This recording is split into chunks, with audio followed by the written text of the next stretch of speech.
என் செல்ல குழந்தையே, நாளைய தினம் அதிசக்தி வாய்ந்த ஒரு நாள் உனக்கு கிடைத்திருக்கின்றது. உன்னுடைய இல்லத்தில் நீ வணங்குகின்ற பித்ருக்களை நாளை மனதார வழிபட்டு அவர்களின் ஆசிகளை பெற்று கொள்ள வேண்டிய நாள். என் தங்கமே, உன்னுடைய இல்லத்தில் இருந்து மறைந்து போனவர்களை நாளை நீ வேண்ட வேண்டிய நாள். அவர்கள் உன் இல்லத்திற்கு வருவதற்காக நாளை காத்து கொண்டிருக்கின்றார்கள். என் தங்கமே, நாளை உனக்கு ஒரு அதிசக்தி வாய்ந்த பரிகாரம் ஒன்று காத்து கொண்டிருக்கின்றது. நாளை இரவுக்குள் இதை நீ செய்து விடுவாய் என்றால் பேர், புகழ், நீ தேடிய செல்வம் எல்லாம் தானாகவே உன்னை தேடி வரும். இத்தனை நாட்களும் நீ செய்த அத்தனை முயற்சிகளுக்குமான பலன் இந்த ஒரு விஷயத்தில் உனக்கு கிடைத்துவிடும். அம்மா சொல்கின்ற இந்த ஒரு இலையை நீ தண்ணீரில் போட்டு வைத்தால் போதும். நிச்சயமாக என் தங்கமே, உன்னுடைய வாழ்க்கையில் அதிசக்தி வாய்ந்த மாற்றங்களை இரவுக்குள் நீ உணர்ந்து விடுவாய். பொதுவாகவே அமாவாசை என்றாலே நமக்கு நன்கு தெரிந்த விஷயம் நம்முடைய முன்னோர்களை வழிபடுவதற்குரிய நாள் என்று. அதிலும் இந்த தை அமாவாசை திருவோண நாளில் வந்திருக்கின்றது. இந்த நாளில் மிகவும் சிறப்பு வாய்ந்த பல நல்ல விஷயங்கள் எல்லாம் உன் வாழ்க்கையில் நடக்கும். எத்தனை அமாவாசைகள் இருந்தாலும் தை அமாவாசைக்கு அத்தனை சிறப்புகள் இருக்கின்றது. நாளைய விடியலில் 7:53 இருந்து தை அமாவாசை ஆரம்பமாகின்றது. என் தங்கமே, நான் சொல்கின்ற இந்த விஷயத்தை நாளை நீ எப்பொழுது உன்னுடைய முன்னோர்களை வணங்குகின்றாயோ அந்த நேரத்தில் நீ இதனை செய்தால் போதும். இரவு முழுவதும் அது அப்படியே உன்னுடைய இல்லத்தில் இருக்க வேண்டும். என் தங்கமே, உன் வராகி அம்மா நான் காரணம் இல்லாமல் எதையும் உன்னிடத்தில் கொண்டு வந்து சேர்க்க மாட்டேன் என்பது நீ நன்கு அறிந்த விஷயம் அல்லவா? அதனால் இன்று உனக்கு நான் தருகின்ற இந்த விஷயம் உன் வாழ்க்கையில் எத்தனை மாற்றங்களை ஏற்படுத்தி கொடுக்கும் என்பதை நீ கண்கூடாகவே காணத்தான் போகின்றாய். மாற்றங்கள் வாழ்க்கையில் இருந்தாலும் இதுபோன்று தெய்வம் கொடுக்கின்ற விஷயங்களும் உன்னுடைய முன்னோர்கள் கொடுக்கின்ற விஷயங்களும் உனக்கு நிச்சயமாக மிக பெரிய திருப்பத்தை எல்லாம் கொண்டு வந்து கொடுக்கும். வாழ்க்கையில் கிடைக்கவில்லை, நடக்கவில்லை என்று நினைத்த விஷயங்கள் எல்லாம் அப்படியே நடக்கும். என் தங்கமே, நாளைய விடியலில் நீ செய்யக்கூடாத விஷயம் ஒன்று இருக்கின்றது. உன் இல்லத்தின் வாசலில் நாளை எக்காரணம் கொண்டும் நீ கோலமிட வேண்டாம். நீர் தெளித்துவிட்டு வந்துவிடு. என் தங்கமே, எதற்காக சொல்கிறேன் என்றால், முன்னோர்கள் உன்னுடைய இல்லத்திற்கு வருவதற்கான நாள் அந்த நாள் மட்டும்தான். அந்த நாளில் நீ இது போன்று கோலமிட்டு மங்களகரமாக இல்லத்தை வைத்திருப்பாயானால் அவர்கள் மனம் சற்று வேதனைப்பட்டுவிடும். இன்று நமக்கான நாளில் கூட இவர்கள் நம்மை பற்றி நினைக்காமல் இல்லத்தில் தெய்வங்களை வழிபட்டு கொண்டிருக்கின்றார்களே என்று நினைத்து மனது வேதனைப்படுவார்கள். அதனால் அவர்களின் மனதினை வேதனைப்படுத்தக்கூடாது என்று நினைப்பாயானால் கோலம் நாளை காலை இட வேண்டாம். என் தங்கமே, அது மட்டுமல்லாமல் உன்னுடைய வாழ்க்கையில் ஏற்படுகின்ற சில விஷயங்களுக்கு அவர்கள் நாளை உனக்கு முடிவினை தந்து விடுவார்கள்.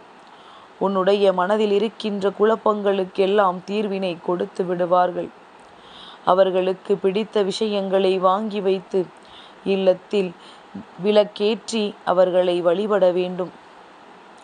என் தங்கமே, பொதுவாகவே தெய்வத்திற்கு பக்கத்தில் இறந்து போனவர்களினுடைய புகைப்படங்களை எல்லாம் ஒருபோதும் வைத்து வணங்கக்கூடாது. அவர்களுக்கென்று தனியாகத்தான் வைத்து வணங்க வேண்டும். நாளையும் நீ அதுபோலத்தான் செய்ய வேண்டும். என் தங்கமே, இந்த நாளில் நான் உனக்கு சொல்ல வந்த விஷயத்தை இப்பொழுது சொல்லிவிடுகின்றேன். என் தங்கமே, நான் சொல்வது போல ஒரு இலையை தண்ணீரில் போட்டு இரவு முழுவதும் உன் இல்லத்தில் வைக்க வேண்டும். அது என்ன இலை என்று இப்பொழுது உனக்கு சொல்கின்றேன். என் தங்கமே, சமையலுக்கு பயன்படுத்துகின்ற கொத்தமல்லி இலைதான் அது. வாசனை நிறைந்த அந்த இலையை நாளை நீ ஒரு கண்ணாடி பாத்திரத்தை எடுத்துக்கொண்டு அதில் நீர் நிரப்ப வைத்து ஒரு நல்ல இலையை அதனுள் போட்டு நீ மிதக்க விட்டு விட்டால் போதும். அதை உன்னுடைய இல்லத்தினுடைய வரவேற்பு அறையில் வைத்துவிடு. பொதுவாகவே கொத்தமல்லி இலைக்கு நினைத்த காரியங்களை நடத்தி முடிக்கக்கூடிய தன்மை அதிகம். உனக்கு வர வேண்டிய விஷயங்களை உன்னிடத்தில் ஈர்த்து கொண்டு வரக்கூடிய சக்தி அதற்கு அதிகம். அது மட்டுமல்லாமல் இதை பயன்படுத்தும் பொழுது அந்த இல்லத்தில் யாரெல்லாம் வாழ்க்கையில் நல்ல நிலையை அடைய வேண்டும் என்று முயற்சிகளை செய்து கொண்டிருக்கின்றார்களோ அவர்களுக்கு அவையெல்லாம் உடனே கிடைக்கும். என் தங்கமே, இத்தனை சக்தி வாய்ந்த இந்த இலையை நீ நாளை பயன்படுத்தி உன்னுடைய வாழ்க்கையில் பல நன்மைகளை பெற்றுக்கொள்ள வேண்டும் என்றுதான் உன் வராகி அம்மா நானும் ஆசைப்படுகின்றேன்.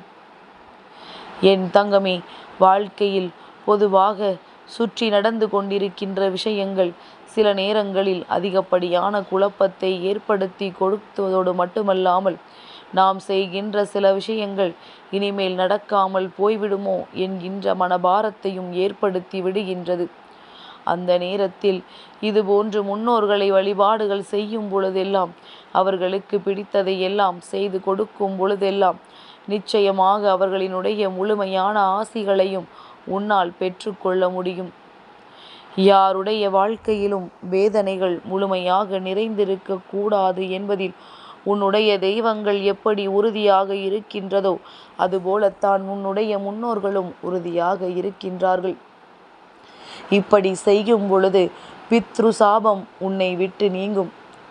சில நேரங்களில் முன்னோர்கள் உனக்கு ஆசிகளை வழங்கியும் கூட சில விஷயங்கள் செய்ய முடியாமல் தடைபட்டு நின்று கொண்டிருக்குமானால் இந்த தண்ணீரில் இலையை போட்டு வைக்கும் பொழுது அது அதிசக்தி வாய்ந்த மாற்றங்கள் எல்லாவற்றையுமே உன்னுடைய இல்லத்திற்குள் ஈர்த்து கொண்டு வந்துவிடும் என்பதில் எந்த ஒரு மாற்று கருத்தும் கிடையாது.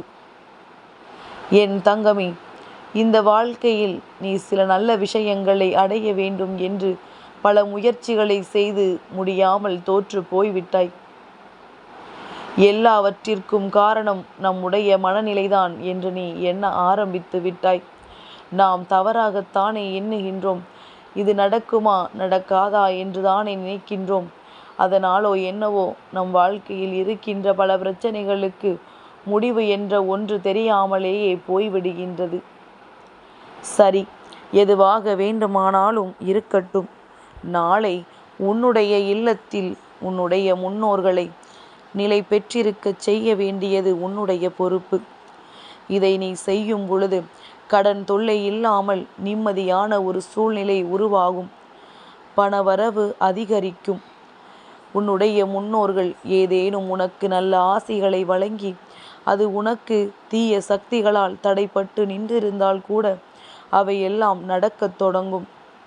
இப்படியெல்லாம் உன் வாழ்க்கையில் ஒவ்வொரு விஷயங்களாக நடக்க காத்து கொண்டிருக்கின்றது. என் தங்கமே, நான் சொல்வது போல இதை உன்னுடைய இல்லத்தின் வரவேற்பு அறையில் இரவு முழுக்க வைத்துவிடு.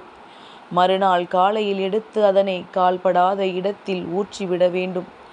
என் தங்கமே, நான் சொல்வது உன் வாழ்க்கையில் எத்தனை மாற்றங்களை ஏற்படுத்தி கொடுக்கப் போகிறது என்பதனை எல்லாம் நீ நிறைவேறிய பிறகு கண்டு கொள்வாய். என்னுடைய சக்தி என்னவென்பதை நீ நிச்சயமாக உணர்ந்து கொள்வாய். என் குழந்தையே, உன்னுடைய வாழ்க்கையில் எல்லாமே உனக்கு ஏற்றது போல நல்லபடியாக நடக்கும் என்பதை நீ புரிந்து கொண்டாலே போதும். தெய்வத்தின் அன்பையும் அருளையும் பெற்றிருக்கின்ற நீ உன்னுடைய முன்னோர்களின் அன்பையும் அருளையும் சேர்த்து பெற்றுவிட்டாயானால் அது போதுமே உன் வாழ்க்கையில் எல்லா நலன்களையும் நீ சேர்த்து அடைவதற்கு. நாளைய அமாவாசையில் நீ உன்னுடைய பித்ருக்களை விட்டு விடாதே. அவர்கள் உனக்கு நிச்சயமாக ஆசிகளை வழங்கிவிட்டுத்தான் அங்கிருந்து செல்ல வேண்டும். என் தங்கமே, மனம் முழுக்க நிம்மதி நிறைந்திருக்க வேண்டிய நாள் நாளைய நாள்.